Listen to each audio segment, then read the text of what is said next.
नमस्कार दोस्तों, जय भैरुनाथ। मैं महावीर ओझा आप सभी दोस्तों का अपने इस चैनल के माध्यम से हार्दिक अभिनंदन करता हूं। दोस्तों, आज जिस को लेकर के आपके सामने उपस्थित हूं वह है 7 शक्तियों का रहस्य। अब जो राजस्थान के लोग हैं वो तो इसके बारे में विशेष रूप से नाम सुना हुआ है, जानते हैं, लेकिन राजस्थान से जो बाहर के लोग हैं वो इनका रहस्य, इनका नाम नहीं जानते कि आखिर 7 शक्तियां कौन थी और इन 7 शक्तियों के रूप में भगवती आदि शक्ति जगदम्बा का अवतार क्यों हुआ और क्यों अवतरण हुआ। दोस्तों, काफी खोज करने के बाद में यह रहस्य मेरे को भी पता लगा। मेरे को भी आज से 1 महीने पहले, यानी 1 महीने पूर्व तक मुझे भी ये पता नहीं था कि 7 शक्तियां क्यों होती हैं। मैं क्यों कि मैं भी इनके रहस्य को जानना चाहता था कि आखिर इस जैसलमेर क्षेत्र के अंदर जो शक्तियों का अवतार हुआ है, जो जैसलमेर क्षेत्र के अंदर आवड़ माँ का अवतार, तरनोट माँ का अवतार, तेमड़ा राय का अवतार, घंटियाल माँ का अवतार, जो ये अलग अलग शक्तियों के अवतार हुए हैं, आखिर है कौन ये।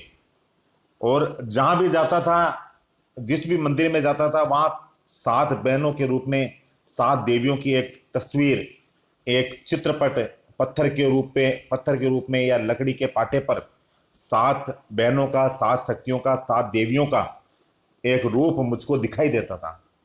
मन में बहुत तड़प थी, एक पिपासा थी कि आखिर है क्या 7 शक्तियां, कौन है और क्यों भगवती ने यह अवतार क्यों लिया। तो दोस्तों, कहते हैं ना, जब मन में लगन हो और श्रद्धा विश्वास हो तो भगवती की कृपा हो जाती है।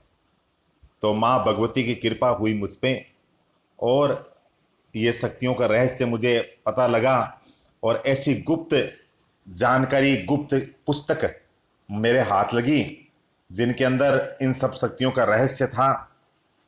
तो दोस्तों, वो रहस्य आज तक मेरे को पता नहीं था।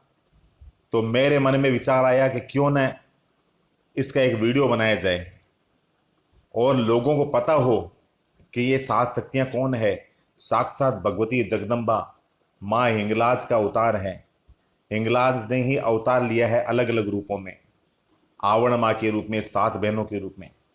तो दोस्तों, ये वीडियो थोड़ा लंबा है और इसको मैंने 2 भागों में विभक्त किया है, क्योंकि अगर जो इन शक्तियों का रहस्य जानना चाहते हैं, इन शक्तियों के बारे में जानना चाहते हैं, इन शक्तियों के प्रति उनकी श्रद्धा है और जो इनके भक्त हैं, बादरिया राय, तेमड़ा राय, तरनोट राय, घंटियाल राय, तो इन शक्तियों का सौंग्या माता, तो उनके प्रति अगर इनकी श्रद्धा है तो ये 2 वीडियो के रूप में 2 भागों में, ये जो वीडियो बना रहा हूं 2 भागों में मैंने विभक्त किया है, 2 पार्ट बनाए हैं दोस्तों, क्योंकि लंबा है, लंबा इनका इतिहास है, तो आप सबको पूरी जानकारी आप सबको मिल सके। तो अब सबसे पहली बात तो दोस्तों कि ये अवतार क्यों लिया जाता है, आखिर धरती पर अवतार लेने का उद्देश्य क्या होता है। समय समय पर धरती के अंदर जो देव रूप में भी अवतार होता है, देवी रूप में भी भगवती का अवतार होता है। यानी देव रूप में तो भगवान विष्णु समय समय पर अवतार लेते हैं और देवी रूप में मां जगदम्बा आदि शक्ति वो अलग अलग रूपों में दुष्टों का वध करने के लिए अवतार लेती है। तो ये जो अवतार का रहस्य है, मैंने इस वीडियो का नाम भी यही दिया है, 7 शक्तियों के रूप में आवड़ माता का जो अवतार रहस्य है। तो सबसे पहले तो दोस्तों मैं आपको अवतार का रहस्य बताता हूं कि अवतार क्यों लिया जाता है और आज तक धरती पर अवतार जिस जिसने लिया, भगवान ने, विष्णु ने जो अवतार लिए हैं वो क्यों लिए हैं। भगवान कृष्ण गीता के 4th अध्याय में कहते हैं कि हे अर्जुन, यदा यदा ही धर्मस्य ग्लानिर्भवति भारत अभ्युत्थानम अधर्मस्य तदात्मानं सृजाम्यहम् परित्राणाम साधूनाम विनाशाय च दुष्कृताम धर्म संस्थापनार्थाय संभवामि युगे युगे। अर्थात पृथ्वी पर जब जब धर्म की हानि और अधर्म का उत्थान या वृद्धि होती है, तब तब भगवान को पृथ्वी पर जन्म लेकर साधु वृत्ति के लोगों को पीड़ा से मुक्त करने के लिए, दुष्टों का विनाश करने के लिए तथा धर्म की पुनः अच्छी तरह से स्थापना करने के लिए अवतार लेना पड़ता है। अर्थात साकार रूप में लोगों के सम्मुख प्रकट होना पड़ता है। वो निर्गुण निराकार परमात्मा हम सबके सामने धर्म की स्थापना करने के लिए साकार रूप में प्रकट होता है। कहने का तात्पर्य है कि धर्म की स्थापना के निमित्त सात्विक वृत्ति को पुनः जीवित करने के लिए, धर्म को पुनः जीवित करने के लिए, धर्म की स्थापना के लिए किसी दैविक शक्ति को संसार में जन्म लेना पड़ता है, यानी ऊपर से नीचे उतरना पड़ता है, यानी आकाश लोक, स्वर्ग लोक, गोलोक, वैकुंठ लोक से इस मृत्यु लोक में उतरना पड़ता है। इसी को हम अवतार कहते हैं। दोस्तों, अलग अलग अवतार हुए हैं। अभी कलयुग चल रहा है, कल की अवतार बाकी है। भगवान का 24वां अवतार जो होगा कल की अवतार। उससे पहले भगवान को जो अवतार हुआ था वो कलयुग में बुद्ध के रूप में हुआ था, महात्मा बुद्ध के रूप में। क्यों हुआ था दोस्तों? क्यों कि धर्म के नाम पर, वैदिक यज्ञों के नाम पर, वैदिक यज्ञों की आड़ में पशुओं की बलियां दी जा रही थी। चारों तरफ हिंसा का वातावरण होने लगा। तब दया के प्रचारार्थ भगवान को दया आ गई कि इन पशुओं की, जो ये निर्दोष पशु है, इनकी बलियां दी जा रही है। तो भगवान विष्णु ने महाराज शुद्धोधन के घर में भगवान महात्मा बुद्ध के रूप में अवतार लिया। उससे पहले भगवान कृष्ण का अवतार हुआ। अब कृष्ण का अवतार जो है द्वापर के 28वें मनवंतर में हुआ। और क्यों हुआ दोस्तों?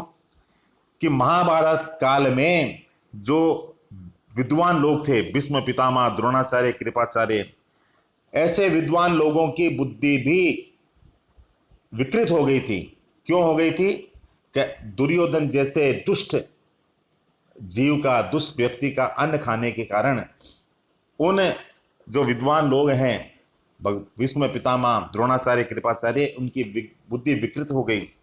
तो दुर्योधन को, उस दुष्ट को दंड देने के लिए और पांडवों को अपना राज्य स्थापित करने के लिए और कंस का जो है संहार करने के लिए भगवान कृष्ण ने साक्षात उस ऑलमाइटी ऑथोरिटी ने पूर्ण कला के रूप में, 16 कला के रूप में देवकी के गर्भ से अवतार लिया, प्राकट्य लिया, अवतरण लिया। और 15 कला के रूप में रावण का वध करने के लिए, राम राज्य वापस स्थापित करने के लिए भगवान राम के रूप में अवतार लिया।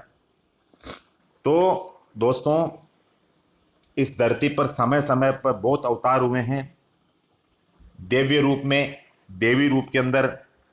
लेकिन कलयुग के अंदर जो भी देवी का अवतार हुआ है वो शाक्त संप्रदाय के लोगों के बीच में हुआ है। अब दोस्तों, आप कहोगे शाक्त संप्रदाय किसे कहते हैं? तो मैं आपको बताना चाहता हूं कि 3 प्रकार के संप्रदाय हमारे इस हिंदुस्तान में, इस भारतवर्ष में चल रहे हैं। एक वैष्णव संप्रदाय, एक शैव संप्रदाय और एक शाक्त संप्रदाय। जो भगवान विष्णु को मानने वाले हैं, कृष्ण के प्रति, विष्णु के प्रति जिनकी श्रद्धा है, उनको हम वैष्णव संप्रदाय के लोग कहते हैं, वैष्णव संप्रदाय कहते हैं।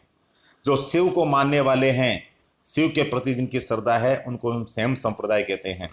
और जो माँ भगवती, आदि शक्ति जगदम्बा को मानने वाले हैं, उनको हम शाक्त संप्रदाय कहते हैं। तो आज तक भगवती के जितने भी अवतार हुए हैं दोस्तों, शाक्त संप्रदाय के लोगों के बीच में, शाक्त संप्रदाय को मानने वाले लोगों के घर में हुआ है। अब शाक्त संप्रदाय के लोगों में सबसे ज्यादा जो जाति आती है वह है चारण जाति, यानी कि चारण जाति ही इनकी उपासक हैं, क्योंकि इनकी जो आराध्य शक्तिपीठ है वो हिंगलाज है। माँ हिंगलाज के परम उपासक हैं, माँ हिंगलाज के परम भक्त हैं। अब दोस्तों, आप कहोगे कि माँ हिंगलाज कौन है? तो आपको पता होगा कि राजा दक्ष का जो यज्ञ हुआ था, वहां पर सती ने अपने शरीर का दाह कर दिया, अग्निदाह कर दिया। तो भगवान शिव ने उस सती के शरीर को लेकर के ब्रह्मांड के अंदर पूरी जगह जगह वो फिरे।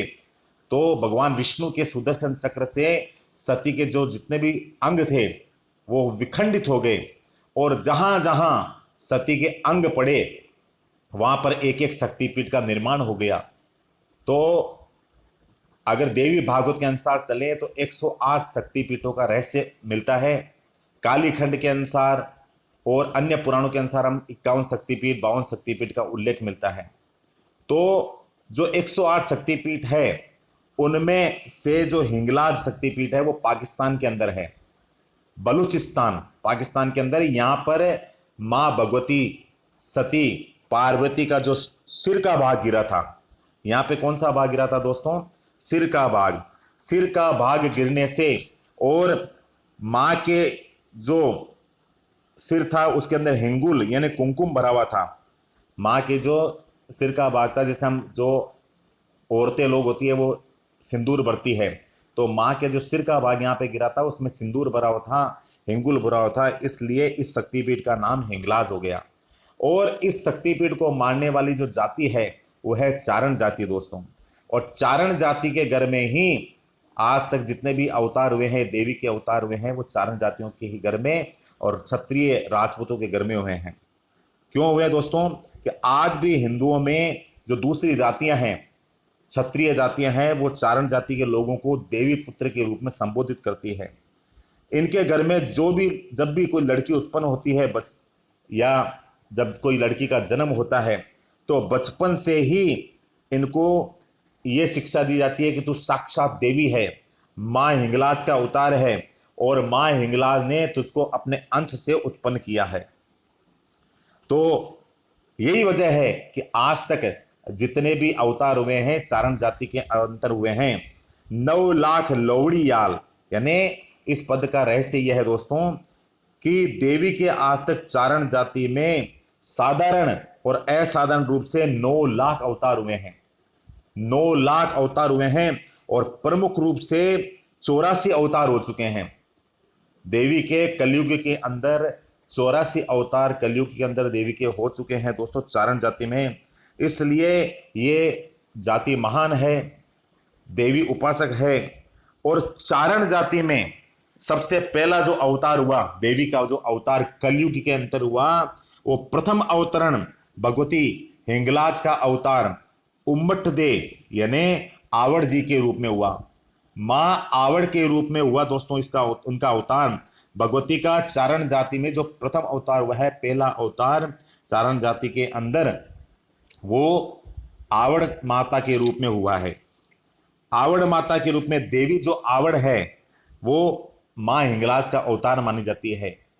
हिंगलाज का अवतरण, हिंगलाज का अवतार आवड़ माता के रूप में हुआ और भाटी राजवंश को उन्होंने अपना आशीर्वाद दिया। भाटी राजवंश की रक्षा के लिए और दुष्टों का संहार करने के लिए दोस्तों ये चारण जाति के अंदर मां आवड़ का अवतार हुआ। 7 शक्तियों के रूप में हुआ, 7 बहनों के रूप में हुआ। अब हिंगलाज का अवतार चारण जाति में और मां आवड़ के रूप में क्यों हुआ दोस्तों?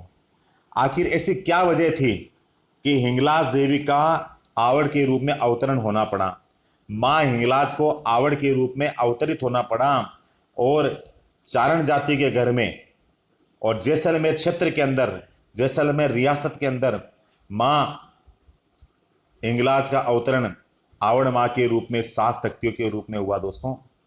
तो इसका जो मैं आपको रहस्य है वो अगले वीडियो में बताऊंगा दोस्तों कि आखिर 7 शक्तियों के रूप में मां हिंगलाज का अवतार आवड़ सहित 7 शक्तियों के रूप में क्यों हुआ, क्या कारण था, क्या उद्देश्य था और ऐसी क्या वजह बनी, ऐसा क्या कारण बना कि जिसके कारण मां हिंगलाज को आवड़ के रूप में 7 शक्तियों के रूप में अवतरण होना पड़ा। तो दोस्तों अपनी वाणी को यहीं विराम देता हूं और इस रहस्य को जानने के लिए मेरा यह अगला वीडियो, इस वीडियो का अगला जो पार्ट है जरूर देखें। तब तक के लिए मैं वाणी को विराम देता हूं। जय भैरुनाथ, जय भैरुनाथ, जय बाबा काल भैरव नाम